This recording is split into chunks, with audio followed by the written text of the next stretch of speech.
काय शिकायचं आपल्याला तूर शिकायला हवं आपण तूर 1 ग्राम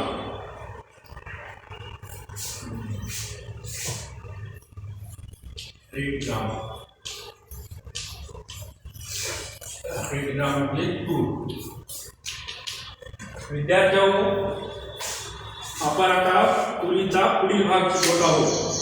बघा हैदराबाद 185 हैदराबाद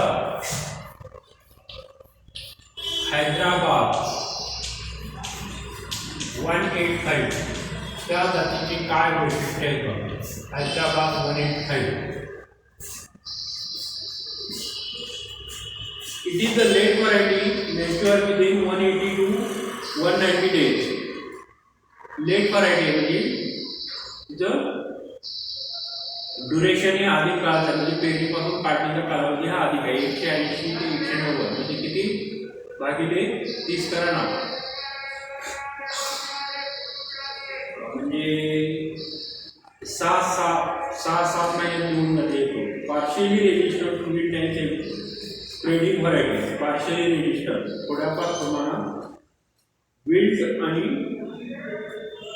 विल्ट रोगाला प्रतिकारक्षम आहे. Recommended for heavy soils of Marathwada आणि विदर्भ रिजन. कुठल्या विभागाकरता इथं शिफारस केलेली आहे. मराठवाडा आणि विदर्भ विभागाकरताही योग्य लागू आहे. भारी जमीन.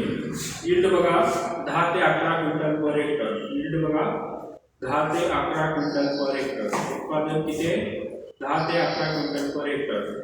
आता प्रिपरेटरी टिलेज म्हणजे काय जमीन कशी तयार करायची. तूर लागवडी करता जमीन कशी तयार करायची. प्रिपरेटरी टिलेज बोलने का होता है. प्रिपरेटरी टिलेज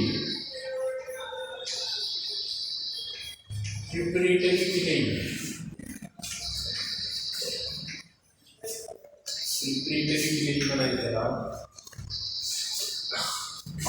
पूर्व मशागत. It is a mainly grown as a mix crop. So the seed bed is prepared from main crop in shed by. Generally तूर पीक काय केलं जातं आंतरपीक मिश्र पीक म्हणून केलं जातं. 2 वेळी 2 पट्टे तुरीचे 2 पट्टे सोयाबीनचे 2 पट्टे तुरीचे किंवा 2 पट्टे ज्वारीचे असं मिक्स क्रॉप केलं जातं. म्हणजे जे काही मेन पिकाला ऑपरेशन करतात प्रिपरेटरी तेच ह्याला पिढीला मिळतं. If it is grown pure crop then one deploying and to having one to the prepared land.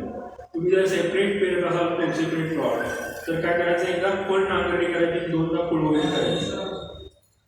Seed treatment बघा बीज प्रक्रिया कशी केली जाते. बीज प्रक्रिया just before sowing two seeds are treated with ribosome culture just before sowing. 250 gram for 12 to 15 kilogram seeds. पेरणीच्या अगोदर रायझोबियम कल्चर बरोबर चोळायचे. 250 ग्रॅम रायझोबियम कल्चर 12 ते 15 किलोग्राम बियाणाला चोळायचे आणि पेरणी करायची. बघा this treatment help fixation of atmospheric nitrogen and increase the probability of 10%. Rhizobium culture treatment केल्यामुळे काय होतं नायट्रोजनचं प्रमाण वाढतं आणि 10% उत्पादनात वाढ होते. तर सोईंग टाईम पेरणीची वेळ कधी जून टू 15 जुलै. जूनमध्ये पाऊस पडल्यानंतर ते 15 जुलैपर्यंत तुरीची पेरणी करू शकता. सोईंग मेथड मेंढीच्या पद्धती बघा ड्रिलिंग अँड डिपलिंग. टिपणीनं पेरणी किंवा हातानं टोचून लावणे. सीड रेट बघा मिक्स क्रॉप असेल तर 6 ते 9 किलोग्राम बियाणं लागतं आणि सोल सेपरेट असेल प्युअर क्रॉप तर 15 ते 20 किलोग्राम बियाणं लागतं. स्पेशिंग बघा अर्ली व्हरायटी लवकर निघणारी जात असेल तर 45/15 45/15 2 वळीतला अंतर 45 सेंटीमीटर आणि 2 प्लांट मधला अंतर 15 सेंटीमीटर. मिडलेट व्हरायटी म्हणजे मध्यम उशिरा निघणारी जात 60 × 30 सेंटीमीटर, 2 ओळींचं अंतर 60 सेंटीमीटर आणि 2 प्लांटमधलं अंतर 30 सेंटीमीटर. लेट व्हरायटी उशिरा निघाल्या जाते.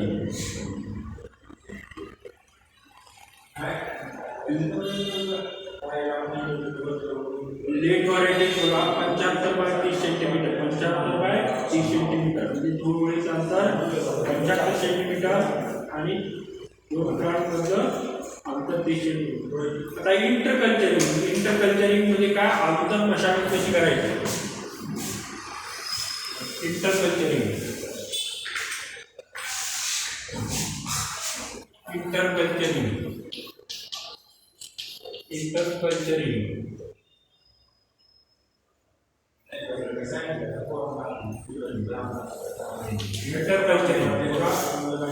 मध्ये काय करायचं? Gap feeling.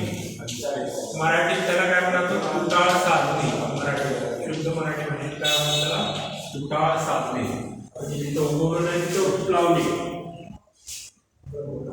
गॅप फिलिंग बघा. If gap is occurred, gap filling should be carried out immediately after the germination to maintain the crop popular. पेरणीनंतर उगवण झाल्यानंतर जिथे गॅप आहे तिथं नवीन रोप लावली किंवा नवीन बिई लावली तर काय म्हणतात? Gap feeling. तर थिनिंग म्हणजे मराठीत काय म्हणतात त्याला? विरळणी करणे. Thinning is carried out after 3 to 4 weeks from sowing by keeping 50 centimeters. जिथं जास्त दाट उगवलं आहे तिथं रोपं हाताला उचलून काढून ठेवायचं. रोपं सशक्त निरोगी जोडून ठेवायचं. त्याला काय म्हणायचं? थिनिंग. इंटरकल्टिव्हेशन बघा. इंटरकल्टिव्हेशन म्हणजे आंतर मशागत कशी करायची? इंटरकल्टिव्हेशन म्हणजे काय? आंतर मशागत. 2 hand weeding and 2 hoeing are given alternately at 15 days interval. दोनदा खुरपणी आणि दोनदा कोळपणी 15 दिवसाच्या अंतराने करायची पिकाला. दोनदा खुरपणी आणि दोनदा कोळपणी 15 दिवसाच्या अंतराने करायची. As a mixed crop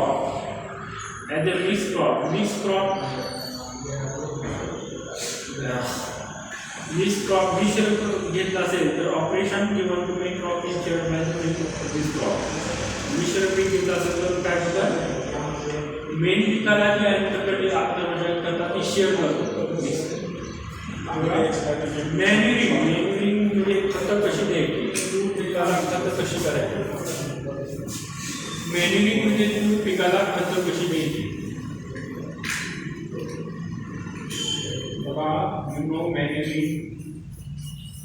मॅन्युरिंग पिकाला खतं कशी द्यायची? 5 tons of FOM per hectare is added before last time. 5 ton चांगलं कुजलेलं शेणखत हेक्टरला टाकायचं शेवटपर्यंत. आणि रासायनिक खत द्यायचं बघा. फर्टिलायझर म्हणतात त्याला.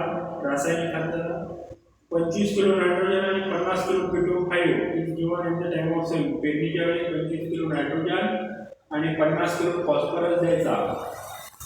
तर इरिगेशन बघा. इरिगेशन म्हणजे पाणी. इरिगेशन डेफिनेशन काय आहे? परीक्षेला तुम्हाला बोर्डाला येऊ शकते.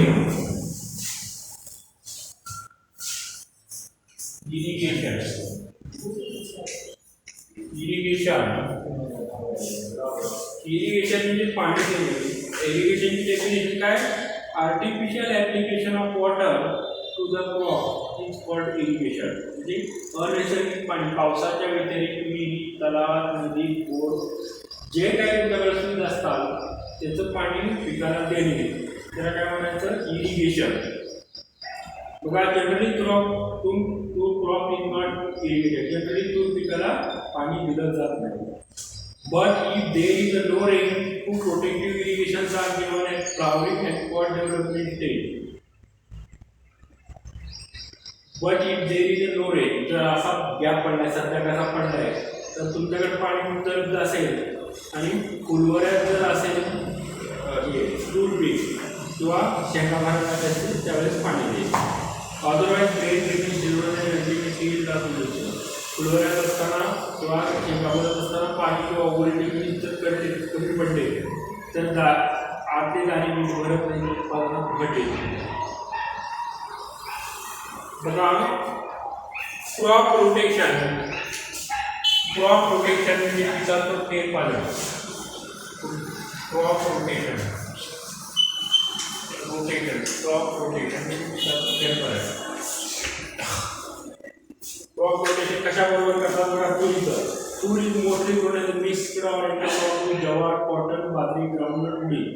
तूर इज जनरली मिश्र पीक म्हणून किंवा आंतरपीक म्हणून जवार, कापूस, बाजरी, भुईमूग आणि उडदाबरोबर पेरलं जातं. There are 3 to 4 lines of main crop with 1 line of fruit crop. उदाहरणार्थ कापसाच्या 4 ओळी आणि तुरीची ओळ असं मिक्स पेरलं जातं. The rotation followed in Maharashtra. Rotation पिकाची फेरफार कशी केली जाते. तुम्ही जर तूर घेतला असेल खरीपात तर बीट घ्यायची कुठं, तूर घेतली असेल तर सनफ्लॉवर घ्यायची कुठं, तूर घेतली असेल समर उन्हाळी मूग घ्यायचा, उन्हाळी मूग घ्यायचा, तूर घेतला असेल तर हरभरा घ्यायचा. किंवा हार्वेस्टिंग तुरीची काढणी कशी करायची. हार्वेस्टिंग तूर पिकाची काढणी म्हणून हार्वेस्टिंग तुरीची काढणी कशी करायची. Harvesting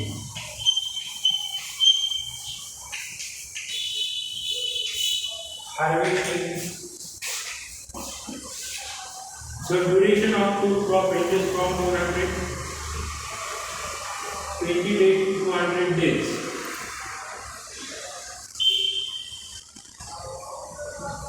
Depending upon the variety, if we want to cut जास्त duration of root असतो. 4 महिने ते 5 ते 7 महिन्यात निघणारे तुरी आहे, 4 महिन्यात निघणारे तुरी आहे. बघा the harvesting is done when the maturity of the pods are ripe. Most of the leaves are dried up in shade. काढणी कशी करायची. शेंगा चांगल्या पक्वनी वर वाळल्यानंतर किंवा पानं वाळल्यानंतर पानं गोळा करायला काढणी करायची. The plants are cut close to the ground, bicycle and tied in bundles. They are कापून घ्यायचे तुरी आणि त्याचे पेंढे बांधायचे. They are dried in sun for 8 to 10 days. आणि चांगल्या उन्हाळा 8 ते 10 दिवस वाळवायचे. Threshing is done on threshing yard by beating with stick. पूर्वीच्या काळी असं काठी मापून दाणे शेंगा दाणे बाहेर काढतो. अलीकडे ग्रेन इन्स्टिट्यूट अलीकडे पॉवर स्टेशन निघाले. त्यात तुम्ही टाकले की बाजूला निघते photo. Average yield of tur crop. तुरीचा सरासरी उत्पादन बघा.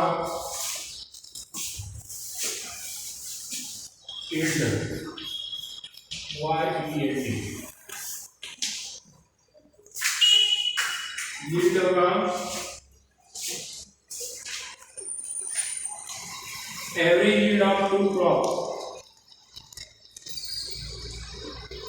Average yield of two crop. मिश्र पीक घेत असेल तर 3 ते 4 क्विंटल पर हेक्टर निघते. मिश्र पीक असेल तर 3 ते 4 क्विंटल निघते. रेनफीड सोल क्रॉप पावसाच्या पाण्यावर सेपरेट पेरला असेल तर 10 ते 12 क्विंटल.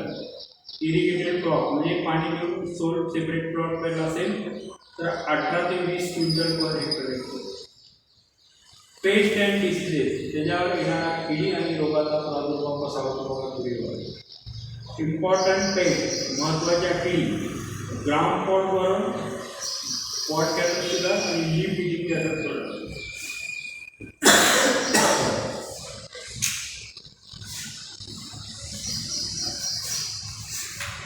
इम्पॉर्टंट पेस्ट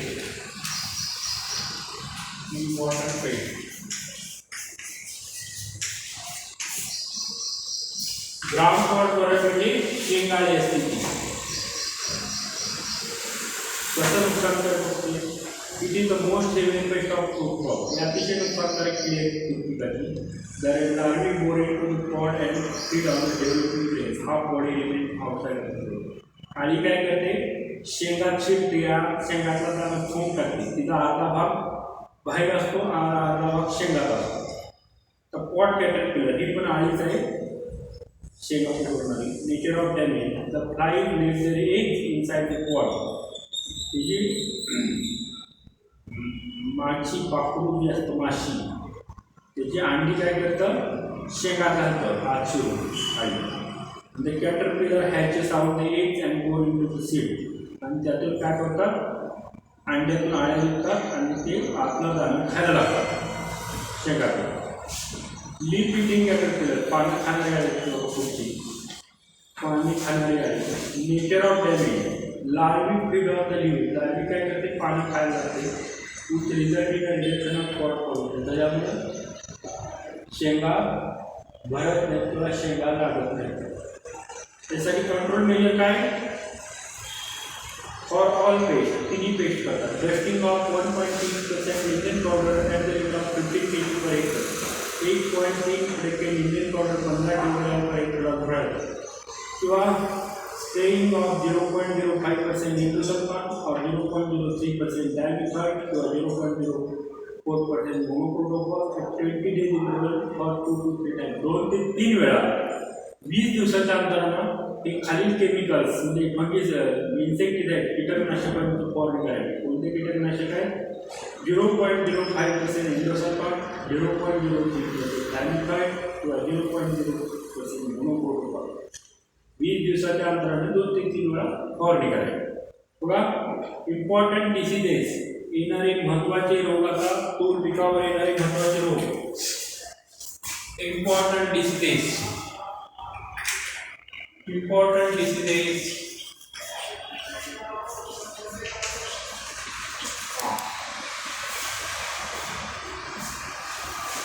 तूर वीड म्हणजे मराठीत त्याला म्हणायचं मर रोग. लीफ स्पॉट म्हणजे पानावर पडणारा ठिपका. तूर वीड बघा, त्याचे सिम्पटम्स, लक्षण काय, it is a very serious fungal disease of तूर क्रॉप प्रोडक्ट फुसारियम उदम. अतिशय नुकसानकारक बुरशीजन्य हा रोग आहे तुरीचा. फुसारियम उदम ह्या मायक्रो ऑर्गॅनिझममुळे होतो. फुसारियम उदम बुरशीजन्य रोग अतिशय नुकसानकारक आहे तुरीचा. It is a soil borne disease and found in scattered area in the field. मातीमुळे होणारा रोग, जमिनीत असणाऱ्या जीवजंतूमुळे होणारा रोग. आणि scattered area in the field, त्याच्यामुळे काय होतं तूर म्हणजे नेमकं बघा, sudden withering and drying of plants takes place due to the रोग केमिकल फंगल ग्रोथ. तूर पिकाच्या रोग केमिकलचे काय होतात, फंगल ग्रोथ निर्माण होते. त्याच्यामुळे काय होतं, पूर्ण तुरीचं झाड वाळून जातं. त्यासाठी कंट्रोल मेजर काय, grow the wind resistant variety. Wind रोगाला प्रतिकारक्षम करणाऱ्या variety, for example BDN1, BDN2. त्या काय, मररोग प्रतिकार करणाऱ्या व्हरायटी. BDN2 ही प्रकारची व्हरायटी आपल्या मराठवाडा कृषी विद्यापीठाचं संशोधन केंद्र आहे बदनापूर जालना जिल्ह्यात. जरा BDN म्हणजे बदनापूर डावणी मिळून रेजिस्टंट, त्याचा लॉंग फॉर्म BDN1, BDN2 असं. BSMR 583 या 3 व्हरायटी विंड रेजिस्टन्स आहे. Approved and destroy the affected plant. आणि दुसरा काय उपाय, ज्या त्याच्यावर मर रोग आला त्याला उपटून त्याचा काढून नाश करायचा झाडाचा. किंवा हवायचं वॉटर कंडिशन किंवा जमिनीत पाणी साठवून न देणं हे एक उपाय आहे. Do not take tur crop on same field for next 2-3 crop. म्हणजे काय, तूर पीक वर्षानुवर्षी एका जमिनीत घ्यायचं नाही, त्यातलं प्लेसेस बदलायचं. त्याच्यामुळं रोगाचा प्रादुर्भाव होऊ शकत नाही. लीफ स्पॉट, पानावर येणारा ठिपका. Symptom, it is called by Cercospora indica. Cercospora indica ह्या जीवजंतूमुळे मायक्रो फंगसमुळे हा रोग येतो. Leaf spot, Cercospora indica. क्लिनिकला सुद्धाही तुम्हाला येऊ शकतो. Leaf spot is called by type of microorganism. तुम्ही सर्कोस्पोरा इंडिका येतो. Brown colored spots are found on the leaf stems which finally turn black again. तपकिरी रंगाचे ठिपके पानावर खोडावर पडतात आणि पुन्हा काय होतात, तपकिरी झालेले काळे पूर्ण प्लांट काळा पडायला. त्यासाठी कंट्रोल म्हणजे काय, ग्रो द रेजिस्टंट व्हरायटी, रोगप्रतिकारक्षम जातीची लागवड करा. Approved and destroy the affected plant, रोगग्रस्त झाडं काढून त्याचा नाश करा. Avoid the water logging condition, जमिनीत पाणी साठवून देणं टाळा. आणि spray copper oxychloride 15 WP at the rate of 25 grams 10 liters. Copper oxychloride फक्त बुरशीनाशक आहे, 50 डब्ल्यू व्हेजिटेबल पावडर आहे, पाण्यात विरघळणारी पावडर 25 ग्रॅम 10 लिटर पाण्यामध्ये टाकायची आणि फवारणी करायची. Okay, today sufficient.